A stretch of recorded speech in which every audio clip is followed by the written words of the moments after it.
Hello students, आपका स्वागत है अनअकैडमिक चैनल नीट यूजी इन 10 पे। इस चैनल की खासियत ये है कि विद इन 10 मिनट्स में आपको टॉपिक बताऊंगा, इवन न्यूमेरिकल के थ्रू आपके सारे डाउट्स क्लियर करूंगा। बच्चों मेरा नाम आदित्य कुमार है। मैंने बीटेक किया। मेरी ब्रांच इलेक्ट्रिकल इंजीनियरिंग थी। ऑलमोस्ट मैं 6+ ईयर से फिजिक्स पढ़ा रहा हूँ। मैंने करियर पॉइंट कोटा में पढ़ाया, Aakash central south ex new Delhi में पढ़ाया। अब मैं अनअकैडमिक फिजिक्स का एजुकेटर हूँ।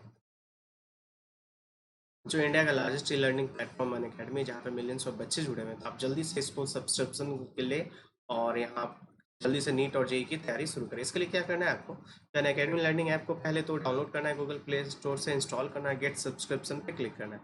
यहाँ देखते हैं इसके फीचर्स के बारे में बात करें तो एक तो आपकी डेली लाइव क्लासेस होती है बच्चों। यहाँ पे क्या होती है, डेली लाइव क्लासेस होगी, फिक्स शेड्यूल रहेगा। आप कमेंट सेक्शन में जाइए, अपना क्वेश्चन डिस्कस कीजिए टीचर से, ठीक है। और टीचर उसी टाइम आपके सारे डाउट्स क्लियर करेंगे। लाइव टेस्ट एंड क्विजेस होती है। एक टॉपिक खत्म हो जाने के बाद आपको क्वेश्चन के द्वारा पोलिंग करवाई जाएगी। मोर इंटरेक्टिव वे में सब्जेक्ट को सिखाया जाएगा। स्ट्रक्चर्ड कोर्सेज से यहाँ का मतलब आपका सिलेबस अपने टाइम पे खत्म हुआ और सिलसिलेवार ढंग से खत्म हुआ। अनलिमिटेड एक्सेस का मान लीजिए आपने सब्सक्रिप्शन एक बार ले लिया, 12 और 24 मंथ्स का मानिए आपने ले लिया, तो उस दौरान जितने भी रिकॉर्डेड है प्रीवियस वीडियो वो एक्सेस कर सकते हैं। इवन जितने भी लाइव क्लासेस होते हैं, जैसे फिजिक्स के 20 टीचर्स, तो सबकी आप ज्वाइन कर सकते हैं। अब देखिए, अब यहाँ पे ये 6,000 था, ये कितना था 15,000 था, ये कितना था 24,000 था, ये 30,000 था, ये 36,000 था। तो ये 10% का डिस्काउंट हुआ है ना सब में। देखिएगा, मेरा रेफरल कोड आदित्य यूज कीजिएगा तो आपको 10% का डिस्काउंट मिलेगा। अब देखिए, एक मंथ का लीजिएगा तो पर मंथ चार्ज कितना है 5,400। 3 मंथ का लीजिएगा तो पर मंथ चार्ज कितना है 4,500। 6 मंथ का लीजिएगा तो पर मंथ कितना है 3,600। 12 मंथ्स का लीजिएगा तो बच्चों क्या 2,250। 24 मंथ्स का लीजिएगा तो 1,350, है कि नहीं। अब देखिए 1 और 3 मंथ्स क्या है, बहुत कॉस्टली पर मंथ इसके कंपेयर में। 12 और 24 आप क्रैश कोर्स के लिए 3 मंथ्स का ले सकते हैं। अब देखिए 12 मंथ्स का सबसे बेनिफिशियल आप ये और ये ले, ठीक है। चलिए देखिए, अब इंपॉर्टेंट क्वेश्चन डिस्कस कर रहे थे ना डायमेंशन का, तो कुछ और क्वेश्चन डिस्कस करते हैं और कंसेप्ट को और अच्छा करते हैं। देखिए, इन equation y equal to x square cos square 2 pi beta gamma by alpha the unit of x given दे रखा है। देखिएगा यहाँ पे ध्यान से,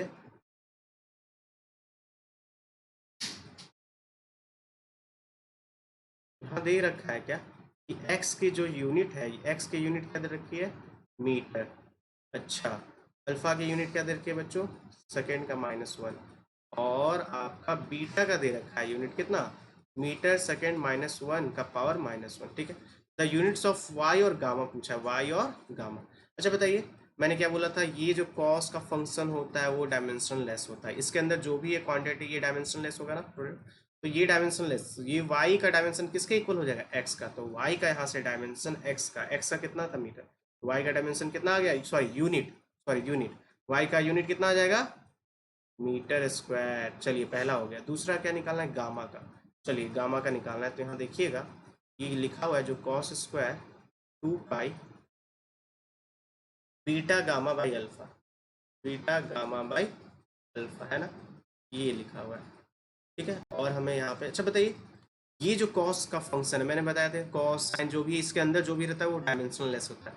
ये तो 2 पाई चलिए डायमेंशनल लेस है, तो इसका मतलब बीटा गामा और अल्फा का डायमेंशन लेस होने के लिए बीटा गामा का जो डायमेंशन होगा, ध्यान सुनिएगा, बीटा गामा का जो यूनिट या डायमेंशन होगा वो किसके इक्वल होगा, अल्फा के। बीटा गामा के प्रोडक्ट का जो डायमेंशन हो या यूनिट होगा वो किसके होगा, अल्फा के। हमें यहाँ किसका निकालना है, गामा का, तो अल्फा बाई बीटा। ये हो गया। अल्फा की डायमेंशन क्या है, यूनिट क्या है अल्फा की, सेकेंड का -1, s-1। बीटा की यूनिट क्या है बच्चों, ms -1 -1, है ना। चलिए तो इसको सॉल्व करते हैं। s-1, ये पावर है तो ये प्लस में आ जाएगा, ऊपर ले जाते हैं तो ms-1, तो कितना हो जाएगा ms-2, ये हो गया। और शुरुआत का कितना आया था, m metre square ms-2, metre square ms-2, ये हो गया ऑप्शन 1। डन, आगे बढ़ते हैं। इसको देखिएगा, आपके क्वेश्चन देखने में बहुत टफ लग रहा होगा ना, बट ये क्वेश्चन बहुत इजी है। ये क्वेश्चन क्या है, बहुत इजी है। इसमें देखते हैं क्या करना है, ध्यान से देखिएगा। ये जो है बच्चों देखिएगा, यहाँ पे क्या दे रखा है, ए कांस्टेंट बोल रखा है, using dimensional analysis find the value of n. जो पावर है ना यहाँ पे, इसकी वैल्यू फाइंड करनी। अब देखिए यहाँ ये 2x माइनस एक्स स्क्वायर है, तो बताइए x ये लेंथ मान के चल रहा है, मान लीजिए लेंथ है ये। तो यदि x की जो यूनिट है एक्स स्क्वायर की, ये पूरी ax की होगी कि नहीं, तभी तो ये सब्ट्रैक्शन होगा। इसका मतलब ए इक्वल टू क्या हो गया एक्स, यहाँ से आ नहीं आ गया, ध्यान से देखिए मैंने लिखा डी एक्स भाई कितना है √2ax माइनस एक्स स्क्वायर है ना। तो ये बताइए बच्चों ये एक्स स्क्वायर है, तो ये भी क्वांटिटी क्या एक्स स्क्वायर, तभी तो सब्ट्रैक्शन हो रहा था। A x equal to x square मतलब ए इक्वल टू क्या आ गया एक्स आ गया, डन।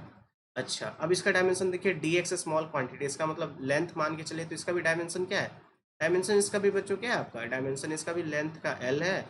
और नीचे बताइए अंडर रूट कितना है एल स्क्वायर, तो ये क्या आ जाएगा एल बाई एल कट गया, इसका मतलब ये जो क्वांटिटी है ना इस साइड में, लेफ्ट हैंड साइड में जो क्वांटिटी है ये क्या है डायमेंशनल लेस, ये है आपका डायमेंशनल लेस। तो ये डायमेंशनल लेस है, इसका मतलब ये पूरी जो क्वांटिटी होगी वो क्या होगी डायमेंशनल लेस होनी चाहिए।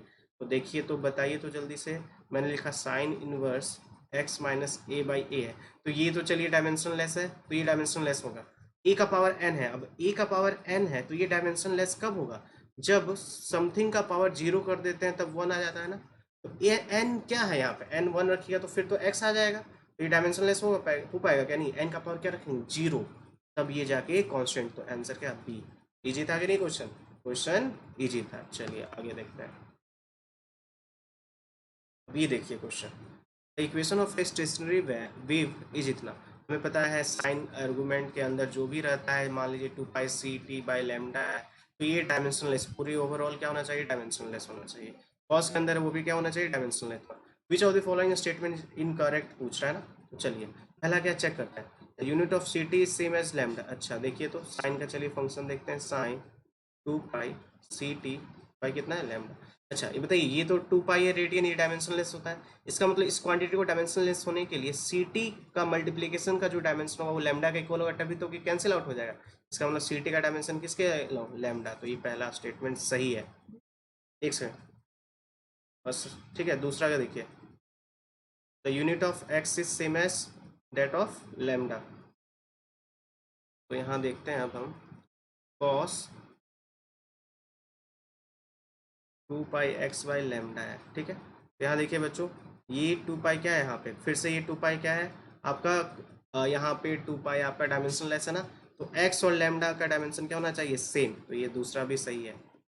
थर्ड देखते हैं, द यूनिट ऑफ 2 पाई/c लैम्डा। चलिए अब देखिए ये पूरा क्वांटिटी डायमेंशन लेस होगा, ये भी क्वांटिटी डायमेंशन लेस होगा, इन दोनों को इक्वेट करके देख रहे हैं, जल्दी से देखिएगा इधर, 2π/c/t कितना लैम्डा इक्वल टू 2 पाई लैम्डा/2 पाई x/λ, ठीक है। इसका मतलब क्या हो गया 2 पाई/λ c = λ t नहीं हो जाएगा, t को इधर ले आइए, तो 2 π/c/λ इक्वल टू कितना 2 π x/λ इंटू टी, तो ये भी सही है, ऑप्शन सी भी आपका सही है।